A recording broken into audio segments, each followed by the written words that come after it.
The World Test Championship final is coming very soon. It's the 11th of June and it is at Lord's, the home of cricket, obviously. It comes to the end of this 2023 to 2025 cycle of confusing, complicated, unequal, convoluted test cycle series championship, whatever you want to call it. Look, I don't know whether it's worked. Maybe that's another story for another video.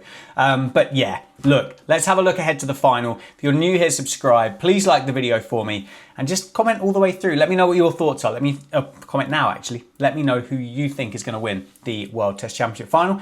As you can see, I am nailing my colours to the flag post. I want South Africa to win, thanks to Mystery Cricket for this incredible shirt. And you can save yourself 20% if you use DanJadz at checkout at Mystery Cricket. But as I say, it is the first versus the third ICC ranked test playing nations in the world at the moment. But how have they got there? How do they match up? And is it actually going to be a fair contest, or is this going to be a bit of one-way traffic? And I think if it's going to be one-way traffic, it's probably going to be in the favour of the Australians, isn't it? Let's be completely frank about it. South Africa. Let's start with South Africa. They topped the table of the World Test Championship cycle. They finished with 69.44 percentages, because that's the way that we run this cycle, apparently. They drew with India. They lost to New Zealand, but they beat the West Indies, Sri Lanka, Pakistan and Bangladesh in order to qualify for that final. The question is, with South Africa, did they have the hardest run? No is the answer. They didn't play either Australia or England. They lost to New Zealand. They drew with India. And the other thing as well that's interesting, and this is just the way that the whole thing is set up, and it's got nothing to do with South Africa whatsoever, but they've only played 2 match series all the way through the cycle. So that, I think, one hand says Test cricket isn't as popular as what it once was. And the other thing as well is, how can you have a fair kind of contest and balance if some sides are playing 2 tests, some are playing 4, some are playing 3, some are playing 5. Not much of that makes a lot of sense to me. So there we go. That's how South Africa got there. They topped the table. They won the highest percentage of test matches than anybody else across the course of that 2-year cycle. Australia coming in second place, obviously, to qualify for the final. Well done, Dan. That's how it works. 67.54 percentages. So not that far behind. They didn't lose a test series at all in that cycle. What did they do? Oh yeah, they drew the Ashes away from home. So that would have been a fairly decent test for them against now the second best test ranked team in the world, apparently. And also won the Border Gavaskar Trophy in Australia. Both of those would have been 10 test matches across the course of that cycle, those 2 series. So again, a huge difference and imbalance really with what South Africa played and what Australia played, not because of the opposition, but just because of the volume. Australia won 13 test matches in that cycle, while South Africa won 8. England and India won more test matches between 2023 and 2025 than South Africa did.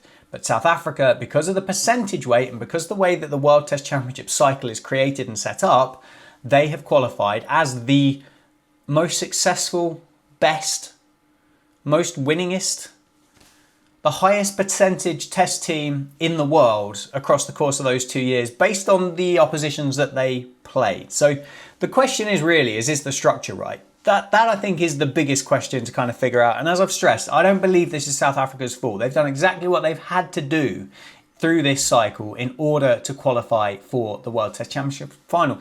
You can't force series.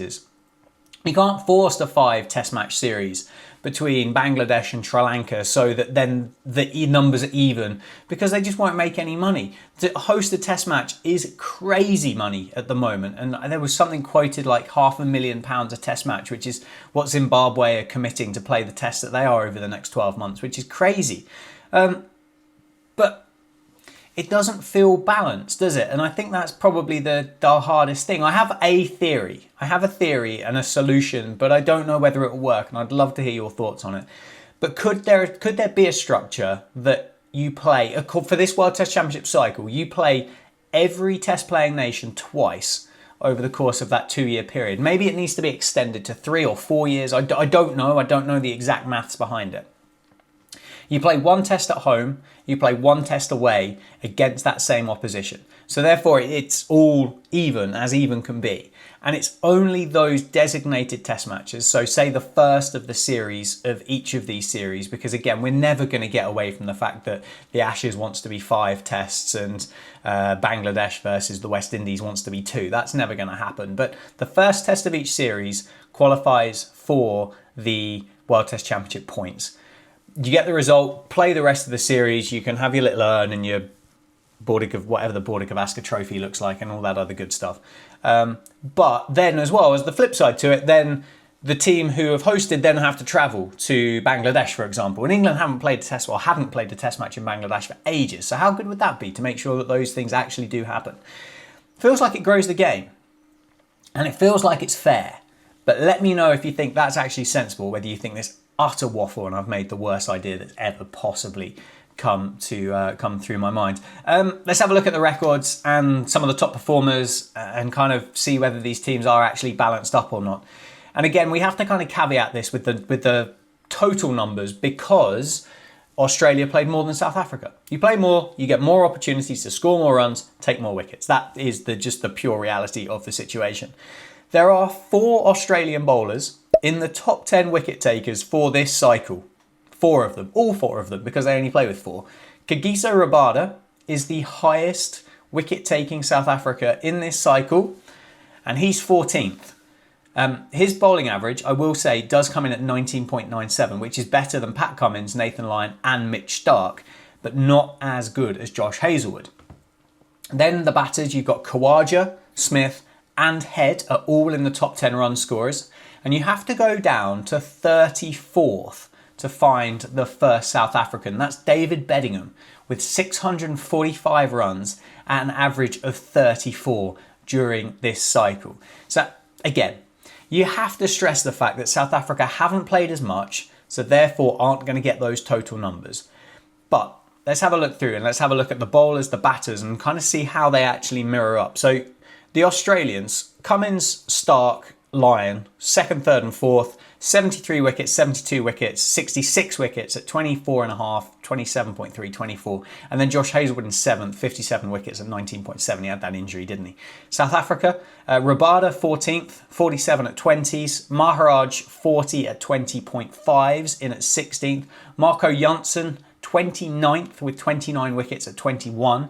And then Dane Patterson 40th, 21 wickets at 24s. And if you look at the averages there, they're pretty good, to be fair. They're pretty evenly matched, and I don't really think there's a great deal that you can split between the two of them on the bowling sides.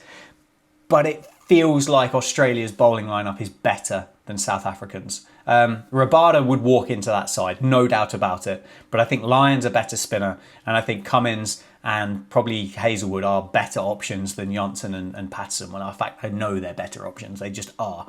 Batters. Now, 5, 6 and 7, Khawaja, Smith, Travis Head, and then Alex Carey in 17th with just shy of 1,000 runs. But the average is there, 42 for Khawaja, 41.5 for Smith, 35.5 for Head and 35 for Khawaja. Bedingham, 34th, Bavuma, 39th, Markram, 43rd, Tristan Stubbs, 49th. Now, Bedingham averaged 34, Markram 33.5 and Stubbs 33. The massive outlier here is Temba Bavuma. 609 runs at an average of 61 in this World Test Championship cycle, which is incredible. It is fantastic. There is no doubt about it. It is brilliant. There does feel like there is some distortion between the two numbers. I think Australia's record and squad is just better than what South Africa have got available to them, and I dare say that they would beat them 9 times out of 10 in a test match, but can't stress enough that this is just a one-off game. One-off game between the two, no history, no record, no form really comes into this. It is just a straight shootout across the course of 5 days at Lord's. And we have a look at Lord's. We have a look at the records that these sides have got specifically for Lord's. And Australia have played 40 test matches at Lord's. They've won 18 of them since 1884. They've only lost 7 times at Lord's. and that means they've won 45% of the test matches that they've played there. South Africa, they've only ever played 18 test matches at Lords, starting from 1907, and they've only ever won 6. So their obviously win rate there is 33%. They've lost 8 compared to Australia's 7. They have both won their last test matches at Lords. So they both beat England in 2022 and 2023, respectively. And this is the best bit. And this is the best bit. And this starts with a fantastic, did you know that Australia and South Africa have actually already played a test match at Lords against one another? And I'll tell you why and I'll tell you how, because it shouldn't actually make sense, should it? But it was in 1912, so a long time ago, and I'm not convinced form and history really plays much of a difference from that far away. What was it, 112 years ago, something crazy like that? But England hosted a triangular tournament. It was a 3-day test tournament back in 1912. So that's how much the game has changed. Firstly, the game was 3 days, not 5. Secondly, 2 nations that weren't English played in a test match against one another at the home of cricket. And sorry, South Africans, but Australia won that by 10 wickets. South Africa, they won the toss and elected to bat first. They scored 263 runs from 89 overs. So a decent little lick there, and a top score of 93 from Herbert Taylor, whoever that might be. Australia responded with 390 all-out, twin hundreds in that innings for Charles Kelly and Warren Bardsley. Feels like 1912 names, doesn't it? And then South Africa only managed 173 in their second innings, which left Australia with just 47 runs to win, which they chased down in 12 overs.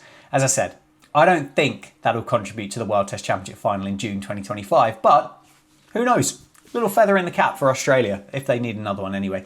Finally, Combined 11. This is the thing that I wanted to kind of put together and see if I could put together a squad of players and just see how many players from either side actually made the sides. Yeah, that's what a Combined 11 is, Dan. Well done. Brilliant. Good from you. And I think this probably is quite telling. And despite the fact that I'm wearing a South African shirt and my incredibly poor South African accent, there are more Australians in this 11. Sorry to spoil it. But I'm going to open the batting with Usman Khawaja. Can't deny that. The second opening spot was tough. It was genuinely quite tough. And I've gone for Sam Constas. I think there's a bit of recency bias there. I don't even know if he's going to play for Australia. Who knows how they're going to line their side up. But I really like him. And I think he's a good cricketer. Number 3, the guy who averaged 60 in the cycle, Temba Bavuma. Brilliant. I might even give him the captain's armband, to be fair, because I think I might be struggling to find one. No, I've got Pat Cummins as well. Of course I have. So Bavuma in at 3. Steve Smith in at 4. Again, doesn't really take much of an introduction. Travis Head at 5, for obvious reasons. Cam Green at 6. This again was a tough one. This could have been your Bo Webster, Cam Green, Tristan Stubbs, David Bedingham. It could have been one of those several players. And Cam Green has been in incredible form in the UK this summer. He has scored 300s in the county championship already, going into the World Test Championship final. I don't think he's fully fit enough to bowl, but as a batter going in with that much form, brilliant. Alex Carey with the gloves, just again a better record I think than what Carl Verheyen has managed to do. Pat Cummins in at number 8, obviously wickets, runs, fantastic. Nathan Lyon is my spinner because I do like MattCarver, I do, but I think Nathan Lyon's better. Kagiso Rabada makes the 11. He's coming in at number 10 ahead of Mitch Starc. So I haven't got that left arm seam option, which might actually come into a kind of a point of difference thing for the attack. And then finally, Josh Hazlewood in at number 11, who's got the best bowling average across both sets of players for the entire series. Look, here we go. There we go. There's all the information I can put together. Let me know who you think is going to win. One final point is that over the last 5 series, South Africa have actually beaten Australia 3 series to 2. It does stretch back to 2012, 2013. And it is a one-off test. It is a one-off test. It feels like Australia should win this. It does feel like Australia should win this. But Lords, green one, overheads, day one, win the toss, have a bowl first, bowl the team out cheaply. Who knows? Anything could happen. As I say, I'd love to see South Africa win. I genuinely would. If it's not England, anybody but Australia. Let's be honest. See you later.